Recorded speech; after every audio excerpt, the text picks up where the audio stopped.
দুনিয়ার সমস্ত কিছু চাইতে আমি নবীকে যে পর্যন্ত বেশি ভালো না বাসবে ততক্ষণ পর্যন্ত তোমরা মুমিন হতে পারবে না। আর যে পর্যন্ত মুমিন হতে পারবে না ততক্ষণ পর্যন্ত তোমাদের জন্য জান্নাতের কোনো গ্যারান্টি নাই। আছে মুমিন ছাড়া কি জান্নাত পাবেন? মুমিন ছাড়া জান্নাত পাবে? পাবেন না। একজন মুমিনের মূল্য যদি এত থাকে তাহলে যে সারা দুনিয়ার যত মুমিন আছে সকল মুমিনকে একত্র করলে কি রাসূল সাল্লাল্লাহু আলাইহি ওয়াসাল্লাম সমান হবে? হবে না, কখনোই হবে না। এই নবীকে ভালোবাসতেই হবে। ইশকে মাহবুব বেখুদা জিস দিল মে হাসিল নিহি লাখো মুমিন হো মगर কামিল মে হাসিল নিহি। যে কলবে মুহাম্মদ সাল্লাল্লাহু আলাইহি সাল্লামের মহব্বত নাই, ভালোবাসা নাই, প্রেম নাই, ভক্তি নাই, সে লাখো বিশ্বাসী হলেও সে মুমিন হইতে পারবে না। সবার ঊর্ধ্বে নবী মুহাম্মদ রাসূলুল্লাহকে প্রাণাধিক ভালোবাসতে হবে, তার আহলে বাইতকে প্রাণের চেয়ে অধিক ভালোবাসতে হবে। নবীকে শুধু না, নবীকে শুধু না, নবীর আহলে বাইতকেও ভালোবাসতে হবে। এরকম ভালোবাসতে হবে, প্রাণের চেয়ে অধিক ভালোবাসতে হবে। এটা আমার কথা না, কোরআনের কথা। সূরা শূরা 42 নম্বর সূরা, সূরা শূরা 30 নম্বর আয়াত, 23 নম্বর আয়াত। লা আসআলুকুম আলাইহি আজরান ইল্লাল মাওয়াদ্দাতা ফিল কুরবা। হে আমার হাবিব, আপনি উম্মতদিগকে জানিয়ে দেন যে রিসালাত পৌঁছে দেওয়ার বিনিময়ে আমি তোমাদের নিকট থেকে কোনো কিছু চাই না, কোনো বিনিময় চাই না, কোনো হাদিয়া চাই না, কোনো তোহফা চাই না। তোমরা শুধু আমার নিকট আত্মীয়কে অধিক মহব্বত করো। বলেন সুবহানাল্লাহ। এটা নবীকে কেন, নবীর আত্মীয় যারা আছে, নবীর বংশধর যারা আছে, পাক পঞ্চতনের সদস্য যারা আছে, এদেরকে যে পর্যন্ত মহব্বত না করবেন সে পর্যন্ত আপনি মুমিন না। আপনার কোনো সার্টিফিকেট নাই। যারা হচ্ছে জান্নাত জাহান্নামের মালিক, বলেন সুবহানাল্লাহ। গতকাল জুমার খুতবার মধ্যেও পড়ছেন আল হাসানু ওয়াল হুসাইনু সাইয়্যিদুশ শাবাবি আহলিল জান্নাত। ইমাম হাসান এবং ইমাম হুসাইন জান্নাতের সরদার, বলেন সুবহানাল্লাহ। কথা ঠিক না? ঠিক শুনছেন না? খুতবার মধ্যে এটা প্রতিদিন পড়ে না, প্রতিনিয়তই পড়ে। খাতুনে জান্নাত মা ফাতিমা উনি জান্নাতের সকল মহিলাদের সরদারনি, বলেন সুবহানাল্লাহ। এটা দুনিয়ার থেকে সার্টিফিকেট প্রাপ্ত, এরা পাওয়ারফুল ব্যক্তি। এই 5 জনের সঙ্গে অন্য কারোর কোনো তুলনা চলবে না। যত রকমের নামে দামি সাহাবী হোক, কারোর নাম বললাম না, কিন্তু এই 5 জনের কাছে কারোর কোনো তুলনা চলবে না। এই 5 জন সর্বসেরা। এরা যা করবে সেটাই দলিল হয়ে যাবে, যেটা বলবে সেটাই দলিল হয়ে যাবে। এর একটা ঘটনা বলে দিচ্ছি। হজের আয়াত যখন ফরজ হয় তখন সাহাবারা রাসূল সাল্লাল্লাহু আলাইহি ওয়াসাল্লামকে প্রশ্ন করছে, ইয়া রাসূলুল্লাহ, হজ করা কি আমাদের জন্য প্রতি বছরই ফরজ? রাসূল সাল্লাল্লাহু আলাইহি ওয়াসাল্লাম কথা বলেন না। একবার বলল, দ্বিতীয়বার আবার প্রশ্ন করছে, তৃতীয়বার যখন প্রশ্ন করছে আল্লাহ রাসূল সাল্লাল্লাহু আলাইহি ওয়াসাল্লাম সাহাবাকে দমাতে বলছে, ও সাহাবারা, তোমরা অযথা আমাকে প্রশ্ন করে তোমাদের বিপদ থেকে আমাকে কেন? আমি যদি এখন বলি যে প্রতি বছর ফরজ, তাহলে তোমাদের জন্য প্রতি বছর হিসেবে ফরজ হয়ে যাবে। অতএব তোমাদের বিপদ থেকে আনো কেন? এটার বিষয়ে আমাদের অযৌক্তিক কোনো প্রশ্ন আমাকে করিও না। রাসূল এমন জিনিস যেটা বলতো সেটাই আইন হয়ে যেত, বলেন সুবহানাল্লাহ। আর সেই রাসূলকে আমরা সাধারণ মানুষ মনে করি। আমরা প্রস্রাব করলে কি হয়? দুব্বা ঘাস পড়ে না। আমরা যেখানে প্রস্রাব করি সেখানে দুব্বা ঘাস পড়ে না। আর রাসূল সাল্লাল্লাহু আলাইহি ওয়াসাল্লাম প্রস্রাব মুবারক উম্মে আইমান নামক দাসী পান করেছিল। রাসূল সাল্লাল্লাহু আলাইহি ওয়াসাল্লাম বলেছেন যে হে উম্মে আইমান, জীবনে কোনোদিন তোমার পেটের পীড়া হবে না। সুবহানাল্লাহ। যে খাদ্য আমরা খেয়ে দুর্গন্ধ বের হয়, সেই খাদ্য রাসূল সাল্লাল্লাহু আলাইহি ওয়াসাল্লাম খায়, এদের নূরে খোদা হয়ে গেল। রাসূলের সম্মান জানেন না রাসূল কি জিনিস। রাসূলের জবান লিসানুল্লাহ, আল্লাহর কথা। রাসূলের হাত ইয়াদুল্লাহ, আল্লাহর হাত। রাসূলের হাত নয় আল্লাহর হাত। রাসূলের গরিবে আল্লাহর গরি। রাসূলের মহব্বত আল্লাহর মহব্বত। রাসূলের হাসি নূরুল্লাহ, আল্লাহর নূর। রাসূলের দপ্তর আরশ আল্লাহ, আল্লাহর সিংহাসন। সুবহানাল্লাহ। সেই রাসূল আমাদের মতো কেমনে হবে? বিয়া করবারা বলেন নূরের তৈরি নয়। দুনিয়ার যত আলেম-ওলামা আছেন সবাই হযরত উসমান গনিকে জিন্নুর আইন বলেন না? বলেন কি? হযরত উসমানের অধিকারী রাসূল সাল্লাল্লাহু আলাইহি ওয়াসাল্লামের দুই কন্যাকে হযরত উসমান বিবাহ করেছেন। হযরত উসমান রাদিয়াল্লাহু আনহু রাসূলের দুই কন্যাকে বিবাহ করেছেন বিদায় ওনাকে লকব দেওয়া হয়েছে, উপাধি দেওয়া হয়েছে জিন্নুর আইন, মানে দুই নূরের অধিকারী। রাসূলের মেয়েকে বিয়ে করলে যদি দুই নূরের অধিকারী বিশ্বাস করেন, অথচ রাসূলকে নূরে বিশ্বাস করেন না, কেমন গাঁজাখুরি কথা এখানে। রাসূলের আসসালামু আলাইকা ইয়া হাবিবাল্লাহ, আসসালাতু আসসালামু আলাইকুম পাক পঞ্জতন, আসসালাতু আসসালামু আলাইকা গাউসুল আজম গাউসে সমদানি, আসসালাতু আসসালামু আলাইকা বাবা গরিব নওয়াজ মুঈনুদ্দিন চিশতি, আসসালাতু আসসালামু আলাইকা বাবা শাহ ফজলুর রহমান চিশতি, আসসালাতু আসসালামু আলাইকা বাবা শাফি বিন চিশতি, আসসালাতু আসসালামু আলাইকা বাবা চিরাগে চিশতি, আসসালাতু আসসালামু আলাইকা বাবা বদরিশিন নজর করনা। আসসালামু আলাইকুম হাজিরিন।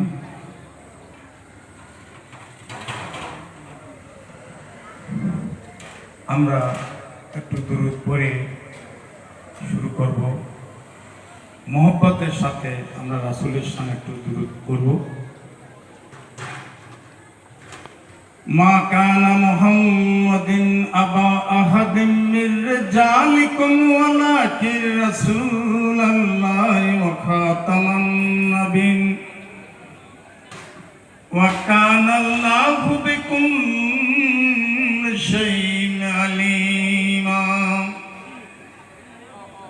ইন্নাল্লাহা ওয়া মালাইকাতাহু ইউসাল্লুনা আলান নবী ইয়া আইয়ুহাল্লাযীনা আমানু সাল্লু আলাইহি ওয়া সাল্লিমু তাসলিমা। আল্লাহুম্মা সাল্লি আলা সাইয়্যিদিনা মাওলানা মুহাম্মদ ওয়া আলা আলি সাইয়্যিদিনা মাওলানা মুহাম্মদ। আল্লাহ রাসূল বলে আকুল কেউ তো তারে চিনে না, নামাজ পড়ে রোজা রাখে কেউ তো তারে জানে না। আল্লাহুম্মা সাল্লি আলা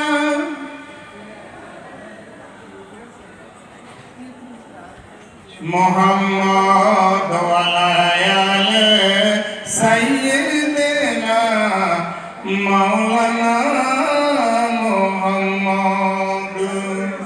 সকল রসের রসিক যিনি আর সকল প্রেমের প্রেমিক তিনি, এমন দয়াল খোদা যিনি কেন তারে জানো না। আল্লাহুম্মা সাইয়্যিদিনা মাওলানা মুহাম্মদ ওয়া আলা আলি সাইয়্যিদিনা মাওলানা মুহাম্মদ। আরবের মরুভূমিতে যেথায় নয়নে না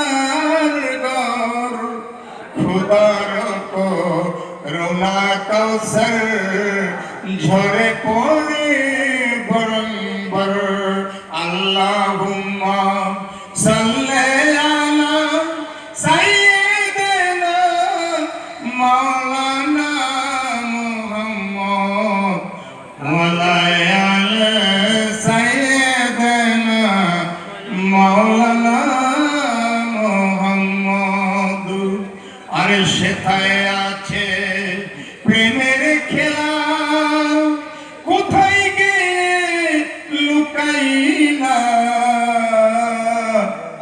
আর দেখা দে ও গো রাসূল মিঠাও মনের প্রেম জ্বালা। আল্লাহুম্মা সাল্লি আলা সাইয়্যিদিনা মাওলানা মুহাম্মদ ওয়া লা আলি সাইয়্যিদিনা মাওলানা মুহাম্মদ। কোথায় রইলেন ও গো রাসূল, ও রাসূল আমাদেরকে ছাড়িয়া, আপনি ছাড়া কি লাভ হবে এই ধরাতে বাঁচিয়া। আল্লাহুম্মা সাইয়্যিদিনা মাওলানা মুহাম্মদ ওয়া লা আলি সাইয়্যিদিনা মাওলানা।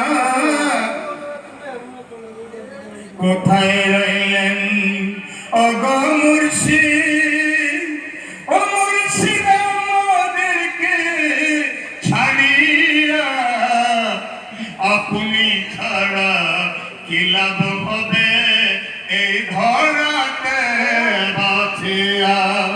আল্লাহুম্মা সাল্লি আলা সাইয়্যিদিনা মাওলানা মুহাম্মদ ওয়া লা আলি সাইয়্যিদিনা মাওলানা মুহাম্মদ।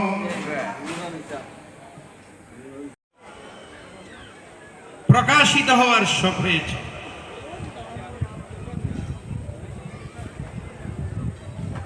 এই প্রকাশ, এই শখটা উনার হয়েছে, তাহলে উনি প্রকাশিত হইলে উনি একা কিছুই ছিল না, উনি ছাড়া কিছুই নেই। তাই উনি বলছেন কুনতুন কানজান মুকফিয়া ফালা বাবতু আন উরফা ফাকালাক্তুল খালকা লিয়ারাফ। আমার কথাগুলা যদি না বুঝেন তাহলে হাত উঠেন, আমি আবার বলব। আমি সৃষ্টির শুরুতে বলেছি, শুরু থেকে শুরু করেছি। নূরি মোহাম্মদ কে? হুজুর পাক সাল্লাল্লাহু আলাইহি ওয়াসাল্লাম কে? উনি কি আমাদের মতো মানুষ? অবশ্যই না। উনি কে? উনি কি? আমি সেইটুকু কোরআন শরীফ হাদিস শরীফের আলোকে বুঝাইতে চেষ্টা করতেছি। যদি আমার কথাগুলো একটু কঠিন মনে হয়, না বুঝেন, আপনারা হাত তুলবেন, আবার আমাকে বলবেন। তাহলে আল্লাহ রাব্বুল আলামিন বলছেন এখানে, আমি নিহিত দনাগার ছিলাম। এখন নিহিত দনাগার তো আমরা অনেকেই বুঝিনি, বুঝছি। আমরা স্বর্ণ অলংকার, আমাদের মহামূল্য রত্ন ধন, আমরা একটা সিন্ধুক আছে না বাড়িতে, কারো কাঠের কারো লোহার, ওইটার মধ্যে রাখি না? সিন্ধুকটা হচ্ছে দনাগার, দনাগার যেখানে ধন রাখা হয়,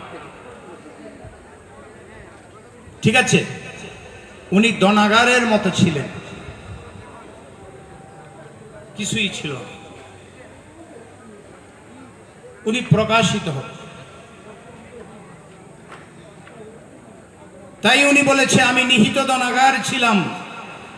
নিজকে পরিচিত হওয়াতে, পরিচিত হওয়ার জন্য, আমাকে জানার জন্য, সৃষ্টির মধ্যে খেলা করার জন্য, আমাকে চিনার জন্য আমি বিশাল একটা প্রজেক্ট সৃষ্টি করব। ওই প্রজেক্টের সদস্য হবে মানুষ, এবং তাদের কাছে আমি পরিচিত হওয়ার জন্য এবং ভালোবাসার জন্য, প্রেম খেলার জন্য, তাদের সাথে প্রেম বিনিময় করার জন্য আমি আদম সৃষ্টি করেছি। বলেন সুবহানাল্লাহ। তাহলে এই আদম সৃষ্টির উদ্দেশ্য হয়েছে আল্লাহ প্রকাশিত হবে, আদমে যেন বুঝতে পারে, আদমে যেন আল্লাহ সম্পর্কে জানতে পারে, আল্লাহ সম্পর্কে ঈমান আনতে পারে, আল্লাহ সম্পর্কে সব কিছু জ্ঞাত হওয়ার জন্য, জ্ঞান অর্জন করার জন্য এবং প্রেমের মাধ্যমে। তাই সে আদম সৃষ্টি করছে। আর সমস্ত সৃষ্টি হয়েছে আদমের জন্য। কার জন্য? সমস্ত সৃষ্টি কার জন্য? আম তৈরি করছে, আম আসছে গাছে কার জন্য? আদমের জন্য, তাই না? ফল ফ্রুট বৃক্ষরাজি চন্দ্র সূর্য কার জন্য? আদমের জন্য না? আদমের জন্য, মানুষের জন্য। ঠিক আছে? আচ্ছা, এখন আসেন, আপনি যে জানবেন শুনবেন আল্লাহ তো নিরাকার আমাদেরকে বলা হচ্ছে, তাই না? তাই না? ধরা যায়, ছোঁয়া যায়, স্পর্শ করা যায় আল্লাহকে? যায় না, অবশ্যই যায় না, তাই না? তাহলে প্রকাশিত হইলে, প্রেম করতে হইলে, জানতে হইলে, বুঝতে হইলে, আনুগত্য করতে হইলে, তাহলে ওরকম স্পর্শ করা যাবে, যাইতে হবে, ধরতে হবে, বুঝতে হবে, দেখতে হবে, হবে না? আল্লাহকে তো এই সকল করা যায় না। যায়? যায়? যায় না। তাই উনি কি করছেন? উনার নূর থেকে কোন মোহাম্মদ হয়ে যাও মোহাম্মদ, তখন নূরে মোহাম্মদী সৃষ্টি হয়ে গেছে। বলেন সুবহানাল্লাহ। কি সৃষ্টি হয়েছে? নূরে মোহাম্মদী। এটা 40,000 বছর পরিভ্রমণ করতেছিল। প্রথম 40,000 উনার পেশানির দিকে তাকাইছিলেন, একজন একজনের পেশায় এক রূপের দিকে। তখন এরপরে পরিভ্রমণ শুরু হয়েছে। উদ্দেশ্য কি? উদ্দেশ্য উনি প্রকাশিত হবে। তাই পবিত্র কোরআনে আরেকটা সূরার মধ্যে উনি বলছে, হুয়াল আউয়ালু ওয়াল আখিরু ওয়াজ জাহিরু ওয়াল বাতিন। আমি আদি, আমি অনন্ত, শেষ নেই, এবং আমি গুপ্ত, আমি প্রকাশিত। আমরা গুপ্তটা বুঝছি, দেখা যায় না, ছোঁয়া যায় না, ধরা যায় না, ঠিক আছে না? কিন্তু উনি বলছে হুয়া জাহিরু, তিনি প্রকাশিত। তিনি কি? প্রকাশিত। প্রকাশিত না? বিদ্যুৎ কি দেখা যায়? পাওয়ার প্ল্যান্টে বিদ্যুৎ উৎপন্ন হয়, আপনি দেখছেন? তারের মধ্য দিয়ে বিদ্যুৎ আসতেছে, আপনি দেখছেন? দেখছেন? ট্রান্সফর্মার বিরাট, এটার মধ্যে বিদ্যুৎ ওটা পরিভ্রমণ করতেছে। ট্রান্সফর্মার অয়েলের মধ্যে বিদ্যুৎ পরিভ্রমণ করতে করতে ওটার পাওয়ার বাড়তেছে, বাই তারের মাধ্যমে সমস্ত ফিলারের মাধ্যমে বিশ্ব ব্রহ্মাণ্ডে ছড়াই পড়তেছে। আপনি দেখছেন? তারের মধ্যে দিয়ে যাচ্ছেন, দেখছেন? দেখেন না। দৈল্য বুঝবেন না, মোটা কেবল ইয়ে দেওয়া আছে, ইনসুলেশন। দৈল্য বুঝবেন? দেখবেন কোথায়? লাইটের দিকে তাকান। দেখছেন? দেখছেন? কথা বলেন। দেখছেন? বিদ্যুৎ দেখা যাচ্ছে? কেন দেখা যাচ্ছে? এটা মাধ্যম রূপে প্রকাশিত হয়েছে। বলেন সুবহানাল্লাহ। মাধ্যম রূপে প্রকাশিত হয়েছে। মাধ্যম ছাড়া বিদ্যুৎ দেখা যায়? বাল্বের মাধ্যমে বিদ্যুৎ প্রকাশিত হয়েছে, দেখছেন? আলো দিচ্ছে, দেখছেন? এখন বিদ্যুৎ দেখছেন? আল্লাহকে প্রকাশিত হইলেও ওরকম একটা শক্তি, মহাশক্তি লাগে। সেই মহাশক্তি যে নূরে মুহাম্মদী সাল্লাল্লাহু আলাইহি ওয়াসাল্লাম। আমাদের ভাই বলছে,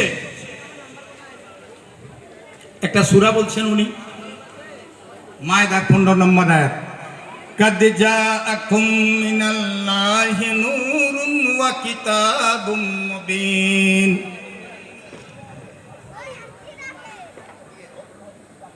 সৃষ্টি করেছে সবার আগে ওই নূর। সৃষ্টির শুরুতে সব সৃষ্টির শুরুতে একটা সৃষ্টি করবে, প্রজেক্ট নিজে হাতে, প্রজেক্ট নিয়ে প্রথম সৃষ্টি হয়েছে নূরে মুহাম্মদ সাল্লাল্লাহু আলাইহি সাল্লাম। ওই সৃষ্টিকে যে সৃষ্টি করেছে, এটা লাস্টে কোরআন পাকে বলে দিছে, কি বলছে? আমি তোমাদের নিকট, তোমাদের কাছে আমি আমার নূর কাদ জাকুম প্রেরণ করেছি, মিনাল্লাহি নূরুন, আল্লাহ হইতে নূর, আল্লাহর নূর আমাদের কাছে প্রেরণ করছে। উনি সুন্দরভাবে আমাদের ভাই বলে দি আপনাদেরকে বুঝাইছে, ওয়া এবং কিতাব মুবিন, নূর এবং কিতাব। কেন এই নূর প্রেরণ করেছে? কি দরকার ছিল? কখন সৃষ্টি করেছে? তাও উনি বলেছে, কি বলছে?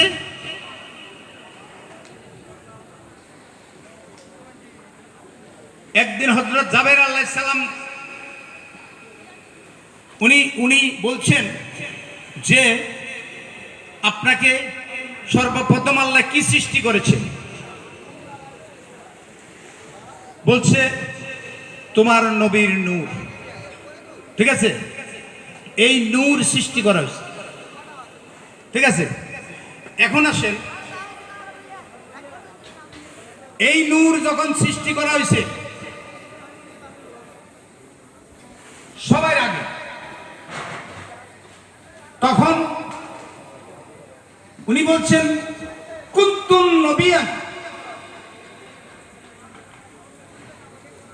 বাইনাল আদামা মেওয়াত্তিন,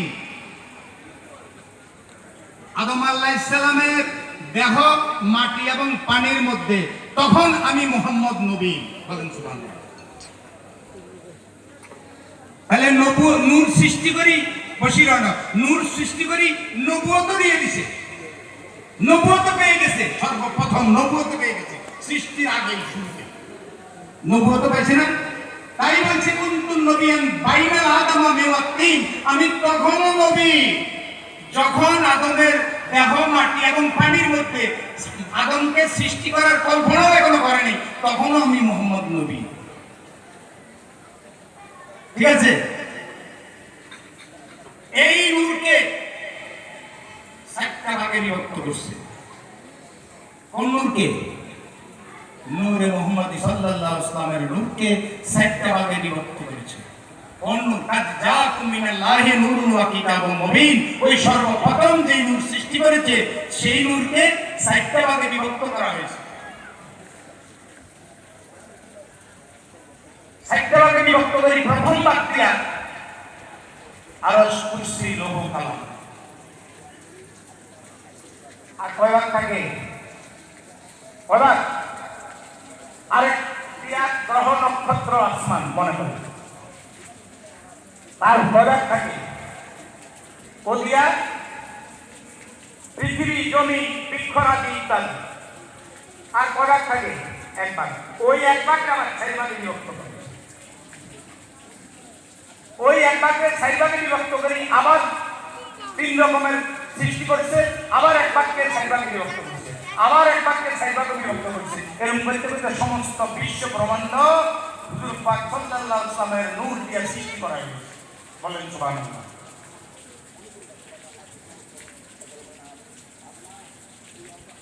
তাহলে সমস্ত বিশ্ব ব্রহ্মাণ্ডের যে সৃষ্টি, সমস্ত বিশ্ব ব্রহ্মাণ্ডের যে সৃষ্টি, আমরা একটা সৃষ্টি, গরু একটা সৃষ্টি, ছাগল একটা সৃষ্টি, 18,000 মাখলুকাত, মানে 18 রকমের প্রজাতি সৃষ্টি করা হয়েছে। ঠিক না? প্রাণীকুল এক জাতি, মানুষ এক জাতি, বৃক্ষরাজি এক জাতি, এরকম 18,000 মাখলুকাত সৃষ্টি করা হয়েছে নূরে মুহাম্মদ হুজুর পাক সাল্লাল্লাহু আলাইহি সাল্লামের নূর দ্বারা। কথা কি আমরা বুঝতে পারছি? আমার কাছে একটা বই আছে, বইটার নাম নফসতি। বইটার নাম কি মনে রাখেন? নফসতি। বাংলাতে মনে রাখেন, যেই ফুলের সুবাসে সারা দুনিয়ায় মাতোয়ারা, যেই ফুলের সুবাসে সারা দুনিয়ায় মাতোয়ারা। লেখছে কে? ওয়াহাবিদের গুরু আশরাফ আলী থানভী রাহমাতুল্লাহ। মনে থাকবে? আরো আরবি মনে রাখার দরকার নেই, মনে রাখবেন কি, যেই ফুলের সুবাসে সারা দুনিয়ায় মাতোয়ারা, যেই ফুলের সুবাসে সারা দুনিয়ায় মাতোয়ারা, সেই সেই বইটা লেখছে যে ওয়াবিদের গুরু কে আশরাফ আলী থানভী রহমাতুল্লাহ আলাইহি, দেওবন্দ মাদ্রাসার প্রিন্সিপাল বা প্রতিষ্ঠাতা কিছু একটা উনি ছিলেন। কোথায়?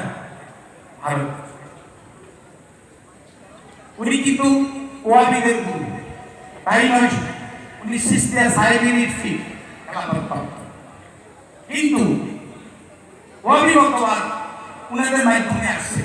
এখন উনাদের থেকে আসছে কওমি এবং ওয়াবি, যে এখন কওমি নিয়ে আসছে, হ্যাঁ, উনার শিষ্য এরা বলতেছে রাসূল পাক সাল্লাল্লাহু আলাইহি ওয়াসাল্লাম মাটি, উনি নূরের না। তাহলে উনাদের গুরু লেখছে কি? প্রথম নসরতিটা খুলবেন, প্রথম নসরতিটা সবাই কেনার চেষ্টা করবেন, বাংলা বাজারে গেলে পাবেন কি, যেই ফুলের সুবাসে সারা দুনিয়ায় মাতোয়ারা, আশরাফ আলী থানভী রহমাতুল্লাহ আলাইহি, উনার বই পাইলে হেরা সুমাতে আমরা শুনি,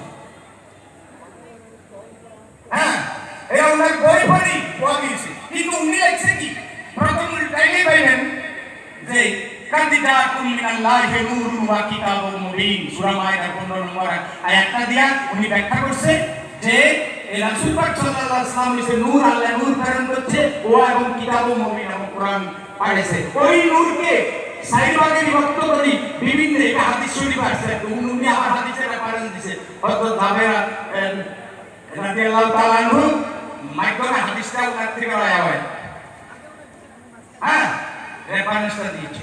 তো তাইলে উনি রেফারেন্সে কি আছে, কোরআনে নূর সৃষ্টি করছে সর্বকে, এবং হাদিস আছে ওই নূরকে পরিভ্রমণ করি সাইবার করি সমস্ত সৃষ্টিকে উনার নূর দ্বারা সাজাইছে। তাহলে সৃষ্টির মূল রহস্য, সৃষ্টির মূল ফাউন্ডেশন, সৃষ্টির মূল প্রাণকে নূরে মুহাম্মদ সাল্লাল্লাহু আলাইহি ওয়াসাল্লাম, নয় কি? এখন কোরআন কি বলছে, আল্লাহ রাব্বুল আলামিন কি বলছে?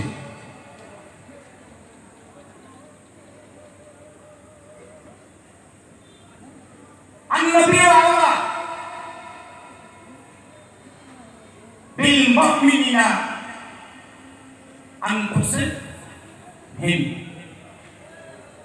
আমার নবী তোমাদের জানের চেয়েও নিকটে, বলেন সুবহানাল্লাহ। কোরআন, আমার নবী মুহাম্মদ সাল্লাল্লাহু আলাইহি ওয়াসাল্লাম মুমিনদের জানের চেয়েও নিকটে, বলেন সুবহানাল্লাহ।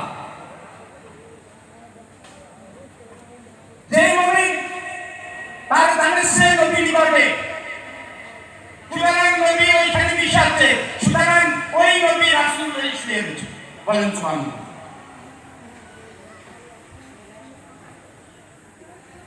যেই দিন এই নূর থাকবে না, যেই দিন এই নূরে মুহাম্মদী থাকবে না, সেদিন পৃথিবীতে কিছুই থাকবে না, সব ধ্বংস হয়ে যাবে।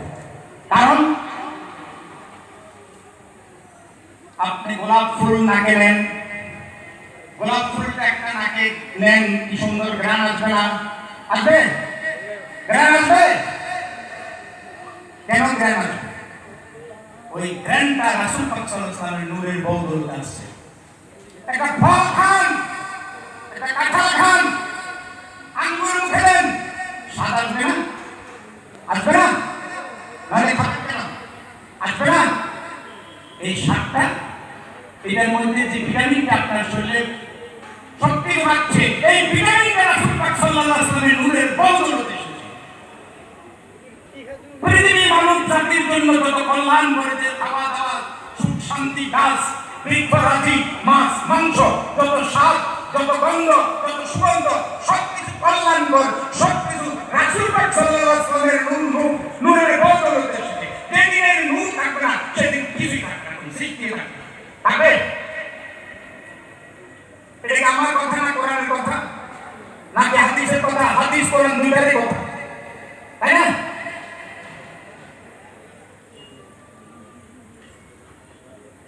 এখন আসেন বিজ্ঞান কি বলছে, না বুঝলে আমাকে বলবেন। বিজ্ঞান কি বলছে দেখেন। বিজ্ঞান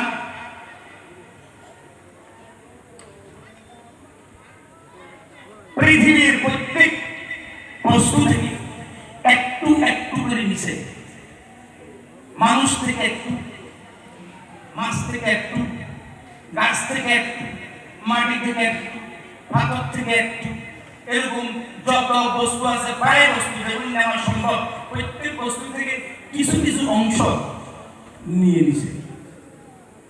ঠিক আছে, নিয়ে নিছে কি জন্য? গবেষণা করার জন্য। কি জন্য বলেন? গবেষণা করার জন্য। যেই যেই নদী শক্তি কোথায় থেকে এসেছে শক্তি আমরা দেখবো, তখন প্রত্যেক যা সম্ভব সব জিনিস থেকে নিছে, নি এটাকে বিভাজন করছে। বিভাজন বুঝি আমরা ছোট করা, কাটি কাটি টুকরা টুকরা ছোট করা, যত ছোট করা বিভাজন করতে করতে অণুতে পরিণত করছে। অণু, অণু এটা একদম অণু। অণু খালি চোখে দেখা যায় না। অণু খালি চোখে দেখা যায়? অণু খালি চোখে দেখা যায় যারা শিক্ষিত করছেন, অনুসরণ করছেন, অণু খালি চোখে দেখা যায়? দেখা যায় না। তবে দেখা যায়, অণুটা দেখা যায় কিভাবে? কুড়ে ঘর, ভাঙা ঘর, গ্রামগঞ্জে কুড়ে ঘর ভাঙা ঘরে যাই দেখিয়ে, সূর্য উঠছে, উপরে তিন ছিদ্র, ছিদ্র দিয়ে আলো পড়ছে ঘরের মধ্যে, দেখবেন আলোর ভিতরে কিলমিল করতেছে কিছু বালিকণার মতো, দেখছেন? আলোর মধ্যে দেখেন, এটা একটা অণু, খালি চোখে দেখবেন না, আলোর দিকে একটু দেখেন। এটাকে লক্ষ হাজার লক্ষ গুণ আবার বিভক্ত করছে, যেটা খালি চোখে দেখা যায় না, আলোর দিকে একটু দেখা যায়, এটা বলা হচ্ছে অণু। এরপরে অণুকে লক্ষ লক্ষ গুণে বিভাজিত করছে, এটা হচ্ছে পরমাণু। কি এটা? কি এটা? পরমাণু। এটা কি? পরমাণু। পরমাণু ইংরেজিতে বলে অ্যাটম।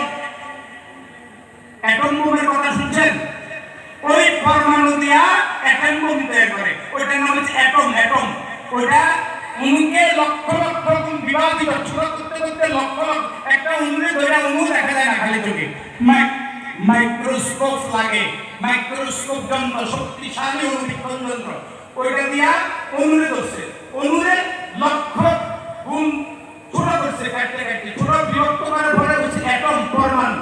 ওই পরমাণুর ভিতরে আরো শক্তিশালী যন্ত্র দেখছে, যন্ত্র দেখছে ইলেকট্রন, প্রোটন, নিউট্রন, তিনটা জিনিস পাইছে। ইলেকট্রন মাঝখানে আর প্রোটন আর নিউট্রন সাইডের দিকে কি প্রদক্ষিণ করতেছে, সূর্যের যেরকম প্রদক্ষিণ করে এরকম প্রদক্ষিণ করতেছে, আর এই অ্যাটমটা আলো ছড়াই রাখছে, আলো দিয়ে রাখছে, এই আলো সাইডের দিকে এটা প্রত্যেক মানুষ, জীব জন্তু, পাথর পাথর, পানি বা সব কিছুর মধ্যে এই ইলেকট্রন, প্রোটন, নিউট্রন আছে।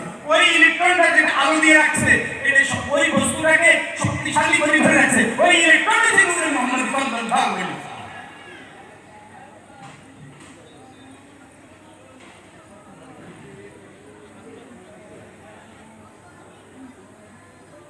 বলে এই খেলা কেন খেলতেছে?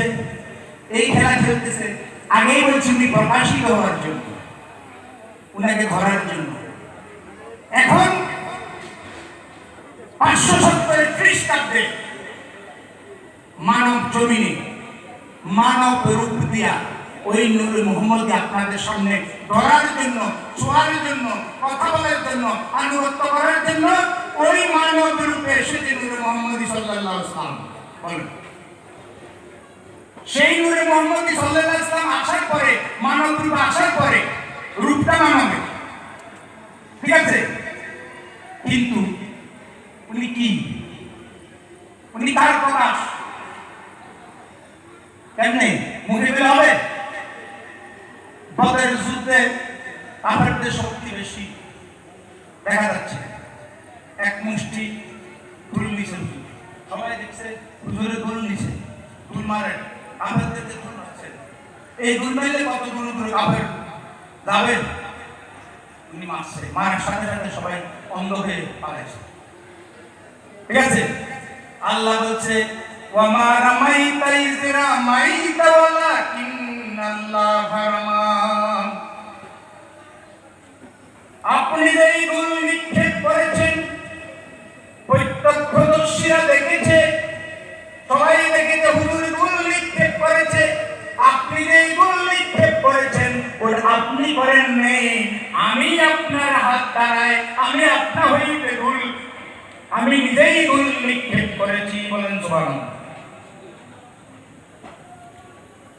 তাহলে প্রকাশ হইতেছে আমরা যে তরিকত রাখিলই না, আমরা যে কই এটা আল্লাহর হাতে পায়া দিছে, অনেক সময় কই ভিতরে কি সমস্যা আইয়ে না আল্লাহ দিছে।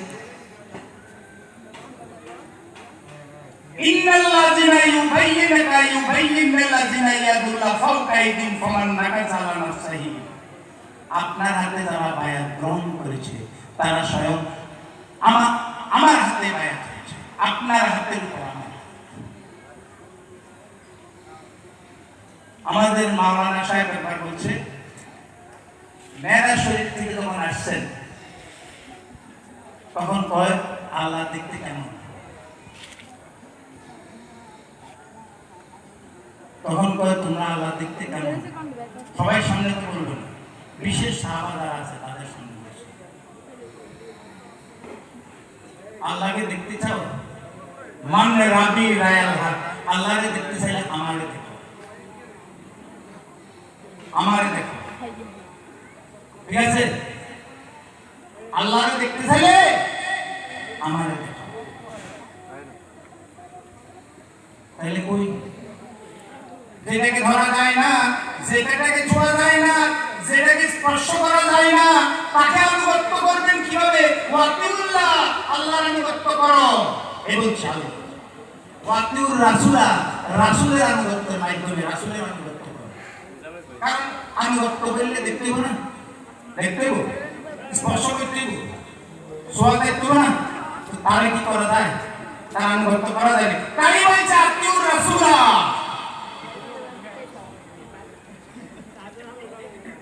রাসূল কি আমাদের কাছে ধরা ছোঁয়ার ভিতরে সবসময় আছে? থাকবে?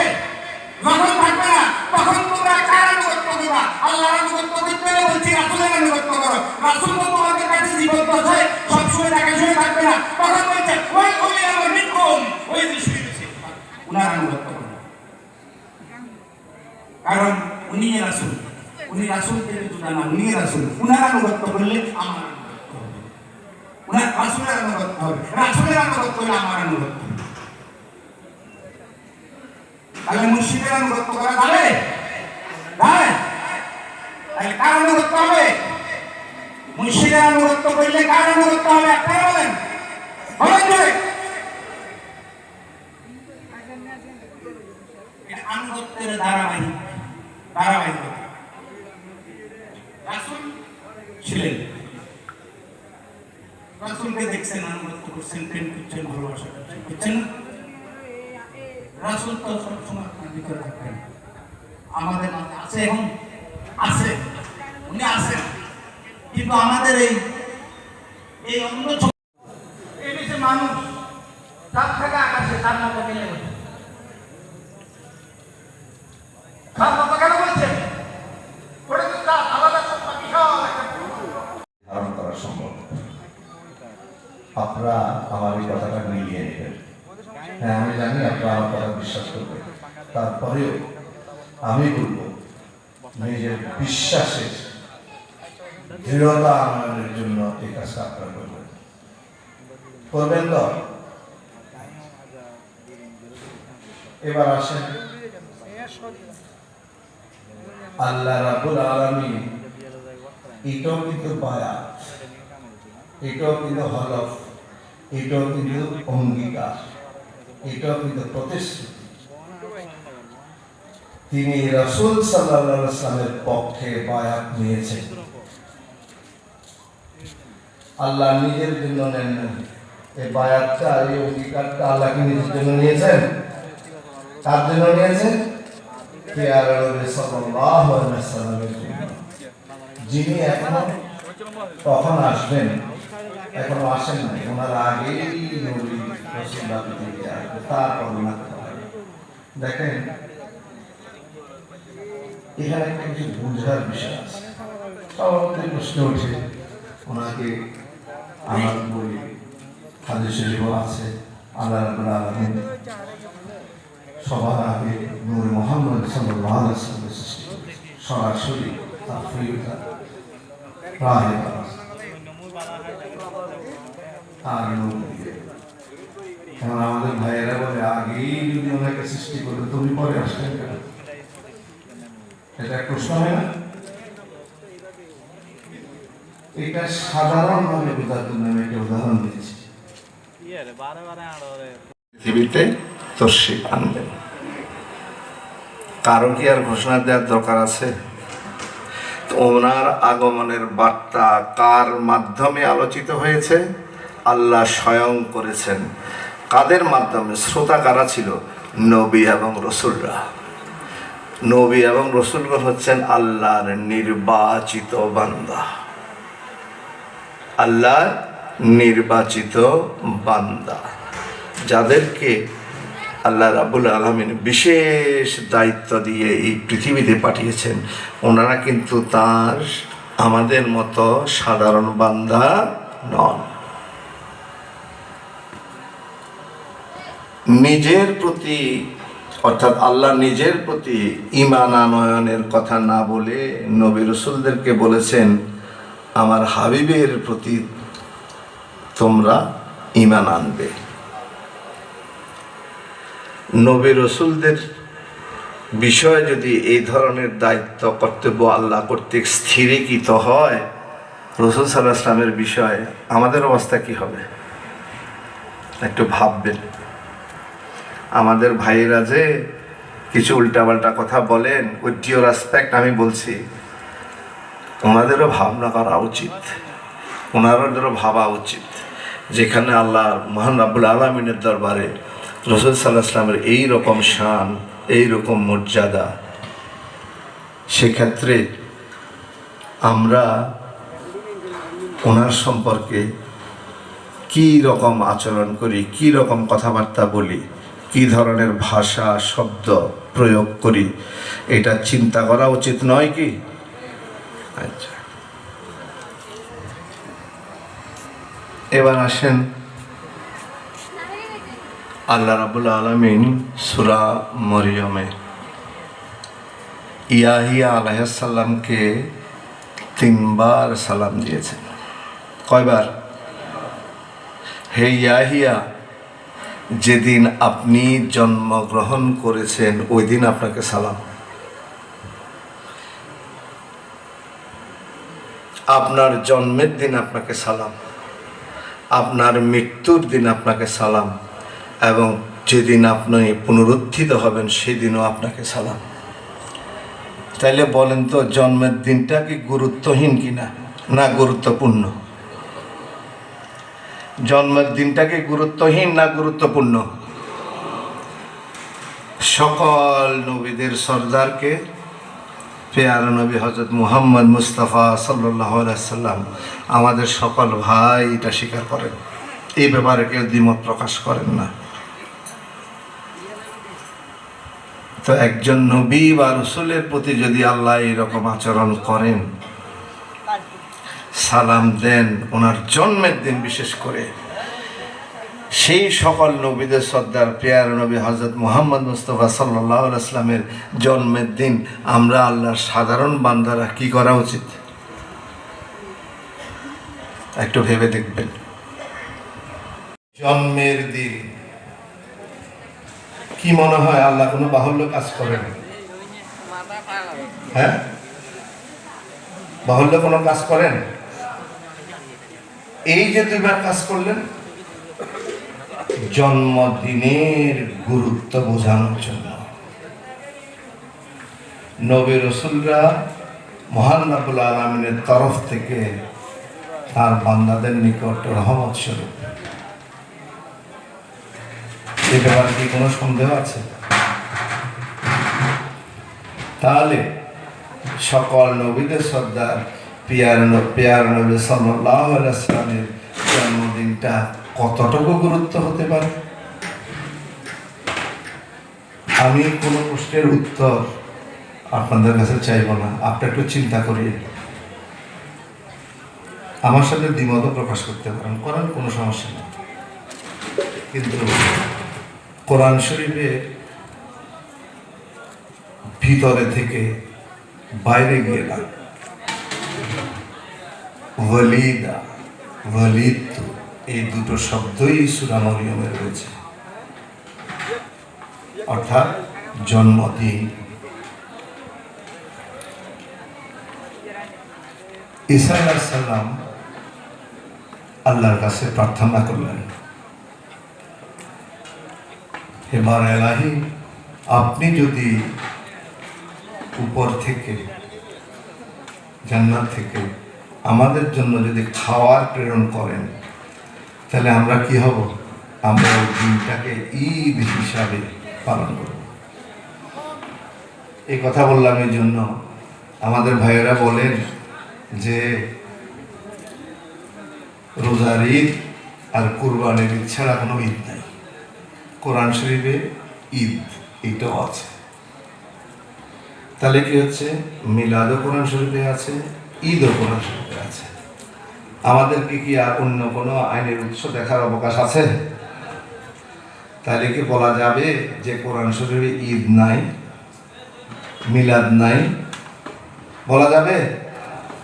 তাহলে কোনরা বলতে পারেন যে ঈদ মিলাদুন নবী সাল্লাল্লাহু আলাইহি ওয়াসাল্লাম বেদাত, অর্থাৎ রাসূলের জামানায় ছিল না, সাহাবীদের জামানায় ছিল না, তাবেঈদের জামানায় ছিল না, তাবেঈদের জামানায় ছিল না, বলার অবকাশ আছে? আমার বিশ্বাস ওনারা হয়তো আমার চেয়ে ভালো কোরআন শরীফ বোঝেন। ওনারা জানেন না, এই কথা আমি বলবো না, কিন্তু কি এক অদৃশ্য কারণে ওনারা সেটা মেনে নিতে চান না। আল্লাহ এবং আল্লাহ রাসূল ভালো জানেন। আসেন, এদেরও কিন্তু পেয়ারা নবী সাল্লাল্লাহু আলাইহি ওয়াসাল্লামের আগমনের কথা বলা হয়েছে। ওই সকল হিন্দু ভাইয়েরা যারা তাদের বেদ ধর্মগ্রন্থ অনুযায়ী রাসূল সাল্লাল্লাহু আলাইহি ওয়াসাল্লামের প্রতি ঈমান আনে নাই, তারা তথাকথিত হিন্দু ধর্মাবলম্বী। এবং যেসব খ্রিস্টান ভাইয়েরা তাদের নবীর কথা অনুযায়ী পেয়ারা নবী সাল্লাল্লাহু আলাইহি ওয়াসাল্লামের আনুগত্য করেন নাই, ওনার উপর ঈমান আনেন নাই, তারাও তথাকথিত খ্রিস্টান। এবং যেসব ইহুদি ভাইয়েরা তাদের নবীদের কথা অনুযায়ী পেয়ারা নবী সাল্লাল্লাহু আলাইহি ওয়াসাল্লামের প্রতি ঈমান আনেন নাই, তারাও তথাকথিত ইহুদি। আমার কথা কি বুঝতে পেরেছেন? আমরা আল্লাহকে দেখে কেউ বিশ্বাস করি না। আমরা পেয়ারা নবী সাল্লাল্লাহু আলাইহি ওয়াসাল্লামের কথা বিশ্বাস করে আল্লাহর উপর ঈমান এনেছি। আমাদের বিশ্বাসটা দেখে নয়, সম্পূর্ণরূপে শুনে। এই জন্য বিশ্বাস প্রথমে পেয়ারা নবী সাল্লাল্লাহু আলাইহি ওয়াসাল্লামের উপর, এরপরে আল্লাহর উপর বিশ্বাস। এই পেয়ারা নবী সাল্লাল্লাহু আলাইহি ওয়াসাল্লামের উপর বিশ্বাসের দৃঢ়তা যদি না থাকে, তাহলে অন্তরে ঈমানের নূর প্রবেশ করবে না, ঈমান আসবে। এবং ঈমানের নূর যদি অন্তরে না থাকে, কর্মে না থাকে, তাহলে নামাজ, রোজা, হজ, যাকাত যত আমল আমরা করি না কেন, কোনোটাই আল্লাহর দরবারে কবুল হবে না।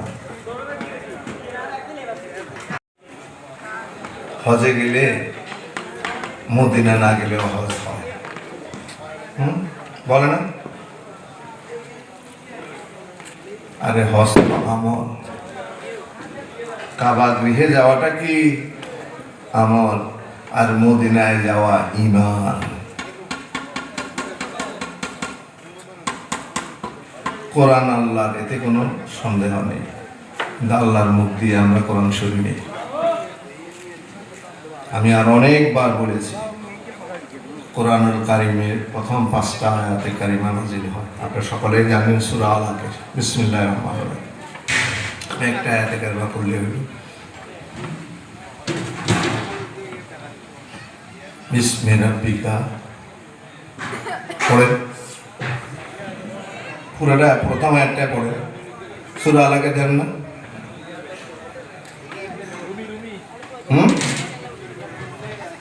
ইকরা বিসমি রাব্বিকা রাব্বিকাল্লাযী খালাক।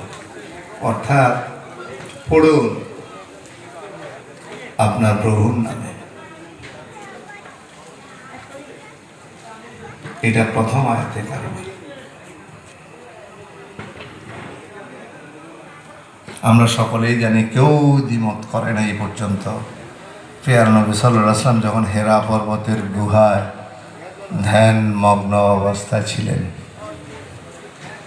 তখন জিবরাইল আলাইহিস সালাম এই ওহী এনেছেন। আমরা এরকম শুনি না? এখন জিবরাইল আলাইহিস সালাম যে এসেছেন আল্লাহ প্রিয় নবী সাল্লাল্লাহু আলাইহি ওয়াসাল্লামের কাছে, ইকরা বিসমি রাব্বিকাল্লাযী খালাক, এই আয়াতে কারিমা নিয়ে কোন সাক্ষী আছে? কোন সাক্ষী আছে? এই কথাটা আমরা বিশ্বাস করছি কার কথার উপর ভিত্তি করে? প্রিয় নবী সাল্লাল্লাহু আলাইহি ওয়াসাল্লামের কথার উপর বিশ্বাস করে। আসেন, উনি হেরা পর্বত থেকে আসলেন, এরপরে উনি লোকদেরকে শোনালেন, ইকরা বিসমি রাব্বিকাল্লাযী খালাক। সকলে জিজ্ঞাসা করলো, হে মুহাম্মদ সাল্লাল্লাহু আলাইহি ওয়াসাল্লাম, কারণ তখনও কেউ একজন ইসলাম ধর্ম গ্রহণ করে নি, যে তুমি এটা কি পড়তেছ, তুমি এটা কি পড়তেছ? তো উনি বললেন, এইটা কোরআন, এইটা কোরআন। এই যে এইটা একটা শব্দ, এইটা একটা শব্দ, কোরআন আর একটা শব্দ। কয়টা শব্দ? এই দুইটা শব্দ কোরআন শরীফে আছে? কথা বলে না? নাই। এই দুইটা শব্দ হচ্ছে হাদিস। আবার আমাদের অনেক ভাই আহলে কোরআন হয়েছেন, হাদিস মানেন না। এইটা কোরআন, এই দুটো শব্দ কোরআন শরীফে নাই। এই দুইটা শব্দ রাসূল সাল্লাল্লাহু আলাইহি ওয়াসাল্লামের নিজের, এবং এটা হচ্ছে হাদিস। এই যে ইকরা বিসমি রাব্বিকাল্লাযী খালাক, এটা কি? এইটা কোরআন। এই কোরআনের পরিচয় কে দিচ্ছে? কোরআনে না হাদিসে? আমার কথা কি বুঝতে পেরেছেন আপনারা? এই কোরআনের পরিচয় কে দিচ্ছে? এই সূরা আলাকে পড়ে দেখেন তো, কোরআন শব্দটাই নেই। সূরা আলাক পড়ে দেখবেন, কোরআন শব্দটা নেই। কোরআন শব্দটা প্রথম কার মুখ দিয়ে নির্গত হয়েছে? প্রিয় নবী হযরত মুহাম্মদ মুস্তাফা সাল্লাল্লাহু আলাইহি ওয়াসাল্লাম। আমার কথা কি আপনারা বুঝতে পেরেছেন? কোরআন শব্দটা, এই শব্দটা প্রিয় নবী সাল্লাল্লাহু আলাইহি ওয়াসাল্লামের মুখ থেকেই কি হয়েছে? নির্গত হয়েছে। ইকরা বিসমি রাব্বিকাল্লাযী খালাক। বা এর পরের আয়াতগুলোর মধ্যে কোরআন শব্দটা নাই। তাহলে এইটা কোরআন। এরপরে আপনি বলবেন, হ্যাঁ কেন? সূরা আর রহমানে আছে, আর রহমান আল্লামাল কোরআন। সেটা তো অনেক পরের ঘটনা। রাসূল সাল্লাল্লাহু আলাইহি ওয়াসাল্লাম কোরআন শব্দটা ব্যবহার করার পর অন্য সূরাগুলোতে কোরআন শব্দটা ব্যবহৃত হয়েছে, এটা দেখে দিন। রেসপেক্ট প্রদর্শন করেন নাই, একজন রাসূল প্রেমিকের অন্তরে আঘাত দিয়েছেন, তারপরে তো সে প্রতিক্রিয়াটা হয়েছে। তবে আমরা এই ধরনের ঘটনা আমাদের কাছে প্রত্যাশিত নয়, এরকম হোক আমরা এটা চাই না। কিন্তু কেউ যদি কাউকে প্রভোগ করে, ইনস্টিগেট করে, প্ররোচিত করে, তখন এর দায়ভার কার উপর যাবে? তাহলে ওনাদের কি এমন উদ্দেশ্য আছে যে উদ্দেশ্য চরিতার্থ করার জন্য এই ধরনের শব্দ চয়ন করে প্রিয় নবী সাল্লাল্লাহু আলাইহি ওয়াসাল্লামের গুরুত্বকে, সম্মানকে, ভালোবাসাকে, ইজ্জতকে, তাজিমকে অবজ্ঞা করে এভাবে কথা বলছেন? ওনারা পড়ালেখা জানেন না, এটা আমরা বলবো না, জেনে শুনে বুঝেই করছেন। ওই যে তথাকথিত ইহুদি, তথাকথিত খ্রিস্টান, তাদের দ্বারাই ইনারা অনুপ্রাণিত হয়ে এই কাজগুলো করছেন। এটা থেকে আপনারা অবশ্যই সাবধান থাকবেন। মনে রাখবেন, কাবা গৃহের দেয়ালে মাথা পিটিয়ে পিটিয়ে রক্ত ঝরিয়ে যদি মৃত্যুবরণ করেন, নাজাত পাওয়া যাবে না যদি ওই মদিনাওয়ালার সাফায়াত না থাকে। কখন আমরা জানি না, চলতেছে, চলতে থাকবে। কিভাবে? বিসমিল্লাহির রহমানির রহিম। ইন্নাল্লাহা ওয়া মালাইকাতাহু ইউসাল্লুনা আলান নবী। আমি এবং আমার ফেরেশতারা নবীর উপর আমরা সাল্লু করি। আমরা যেটাকে বলি দরুদ পড়ি। অর্থাৎ আমি এবং আমার ফেরেশতারা নবীর চর্চা করি। খুব একটা ভুল হবে এই কথাটা বললে? তাহলে কি হচ্ছে? সর্বদা আল্লাহ রাব্বুল আলামিনের নুরানি দৃষ্টির সামনে কে? পেয়ারা নবী হযরত সাল্লাল্লাহু আলাইহি ওয়াসাল্লাম। কুদরতি দৃষ্টির সামনে কে? পেয়ারা নবী হযরত মুহাম্মদ মুস্তাফা সাল্লাল্লাহু আলাইহি ওয়াসাল্লাম।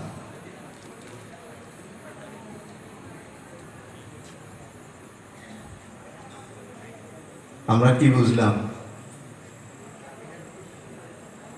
সর্বদা আল্লাহ রাব্বুল আলামিনের কাজ একটা, উনি তার পেয়ারা হাবিবের স্মরণে সর্বদা লিপ্ত। আমরা যদি সূরা ইনশিরাহ একটা আয়াতে কারিমা এরকম পড়ি, বিসমিল্লাহির রহমানির রহিম, ওয়া রাফা'না লাকা যিকরাক। যদিও যে শব্দগুলো আমরা আমাদের জন্য ব্যবহার করে থাকি, আল্লাহর শানে সেই শব্দগুলো ব্যবহার করা কোনোভাবেই সমীচীন নয়। আল্লাহ নামাজ, রোজা, হজ, যাকাত করার জন্য আমাদেরকে নির্দেশ দিয়েছেন, আমরা করি।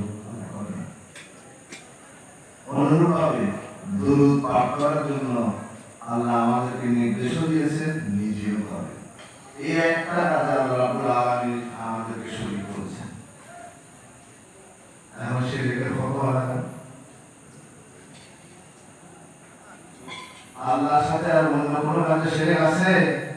অংশীদারিত্ব আছে? নাই। আল্লাহ বলছেন, আমি করি, আমার ফেরেশতারা করে, তোমরাও করো যথাযথভাবে।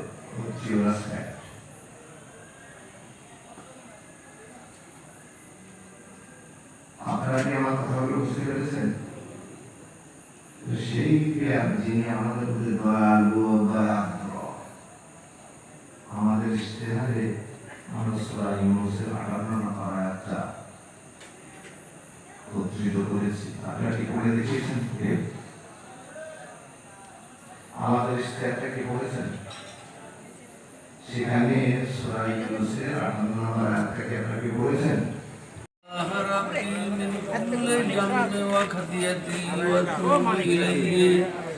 أستغفر الله ربي من كل ذنب وخطيئة وأتوب إليه أستغفر الله ربي من كل ذنب وخطيئة وأتوب إليه أستغفر الله ربي من كل ذنب وخطيئة وأتوب إليه لا حول ولا قوة إلا بالله العلي العظيم صلى الله على سيدنا محمد عليه وسلم صلى الله على سيدنا محمد وآله وسلم सल्लल्लाहु अलैहि सय्यदना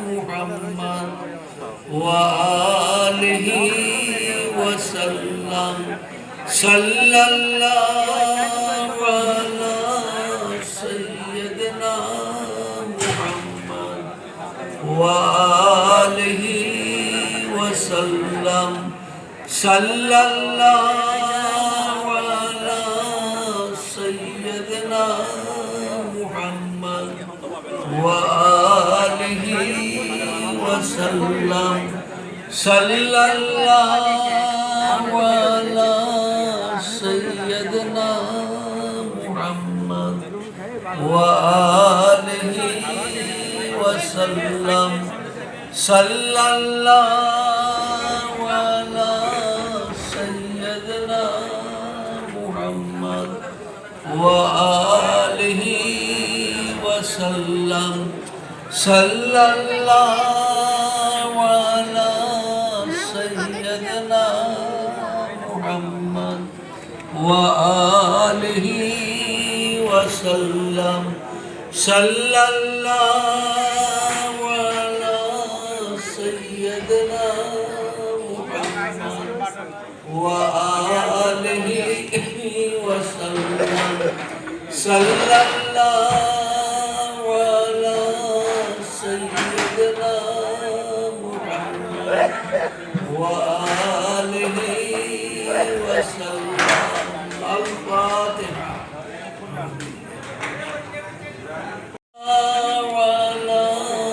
सय्यदना मुहम्मद व आलिहि वसल्लम सल्लल्लाहु अलैहि सय्यदना मुहम्मद व आलिहि वसल्लम सल्लल्लाहु अलैहि सय्यदना मुहम्मद व आलिहि वसल्लम सल्लल्लाहु अलैहि सय्यदना मुहम्मद व आलिहि वसल्लम अल्हम्दुलिल्लाहि रब्बिल आलमीन वल आखिरतु लिल मुत्तकीन वस्सलातु वस्सलामु अला रसूलिहि सय्यदना मुहम्मदिन व आलिहि अजमाइन इलाही महमूद हज़रत खाजा कायनात फ़ख्र मौजूदात महबूब किबरिया सुल्तानुल अंबिया सय्यदुल मुरसलीन इमामुल अव्वलीन वल आखिरीन शफीउल खलाइक कुल्लिहिम अजमाइन सुबहान कुर्सी नशीन ऐवान हज़रत मन्नान खातमन नबीयीन अनीसिल गारिबीन रहमतल लिल आलमीन मुहिब्बिल फुकराए वल गुरबाए वल मसाकीन शम्सिल आरिफीन सराजुस सालिकीन मिसबाहुल मुकर्रबीन राहतिल आशिकीन मुरादिल मुस्तकीन या अबुल कासिम अहमद मुजतबा मुस्तफा नूर सल्लल्लाहु अलैहि वसल्लम इलाही मुतराज हज़रत ख्वाजा हुसैन आरिफ कौनैन वसीय सय्यद सकलैन अमीरुल मोमिनीन अली हसन कुरैश करमल्लाहु वजहहु इलाही मुतराज हज़रत ख्वाजा अब्दुल वाहिद इब्न जायद कुदस औलाद अबुल फैज सुजाई इल्लल्लाहु मुहम्मदुर रसूलुल्लाह ला इलाहा इल्लल्लाहु मुहम्मदुर रसूलुल्लाह ला इलाहा इल्लल्लाहु मुहम्मदुर रसूलुल्लाह ला इलाहा इल्लल्लाहु মুহাম্মাদুর রাসূলুল্লাহ।